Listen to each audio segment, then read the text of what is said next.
राखी सावंत का नया ड्रामा, सार्फिन परेशान।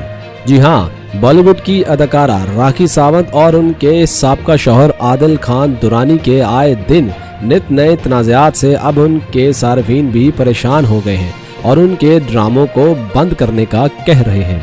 Photo and videos sharing platform Instagram पर इस्लाम कबूल करने का दावा करने वाली राखी सावंत उर्फ फातिमा ने आदिल दुरानी के साथ मैसेजेस और स्क्रीनशॉट शेयर कर दिए।